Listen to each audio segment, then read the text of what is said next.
The second one, passing parameters program function. So passing parameters not returns value. So already we have seen the without passing parameters not returns value. Now passing parameters not returns value. Passing parameters not returns value. Okay, so here passing parameters. Now example to find the sum of two values using sum of two values. Okay, using passing parameters and not returns value. Now not returns value means void. Function name add. Passing parameters. To add we must require two variables. So those two variables are int a and int b. So these are the two variables. Okay. Now void main. This is a declaration. Void main. Now okay, so we have to pass the parameters to this function add. So how we can pass the parameters to this function? Where we are calling in main. So we have to pass from main only. Now void add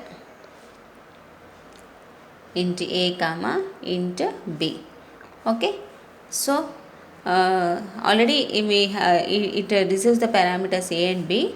So already it have a and b values. So printf sum equals to %ld a plus b. Now we have to pass the parameters. So how we pass the parameters? From main function.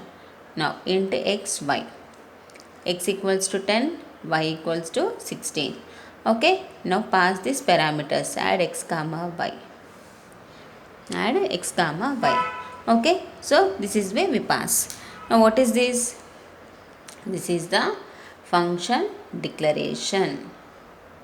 Okay, so this is the function calling and this is the function definition. Okay, so what is going here? Here we are passing two parameters to this function.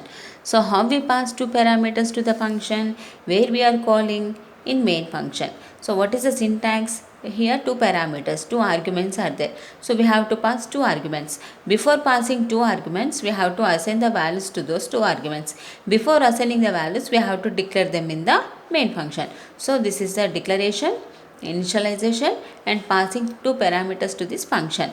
So when the control is passed, when the function is executed, so the x value is assigned to the a and y value is assigned to the b. So what is x value? 10. 10 is assigned to the a. What is the y value? 16. The 16 is assigned to the b. So what happens here? 10 plus 16. Now what is the sum here? 26. Okay, so here we are printing the value 26. What is the meaning of void? Okay, void, it does not returns any value. Not returns any value. Void means not returns any value, nothing. Okay, void means not returns any value, that is. Okay, so here whatever the variables declared, this a, b are belongs to the add function, this x comma y belongs to the main function. Okay, now let us see. X, y variables belongs to main function. They access only in main function. Okay, here a, b variables belongs to add function. So they access only in add function. So these xy variables we call it as a actual parameters. So what we are passing from the main function, those are the actual parameters, and this a, b we call it as a formal parameters. A, b parameters we call it as a formal parameters. Actual parameters and formal parameters. Okay. Thank you.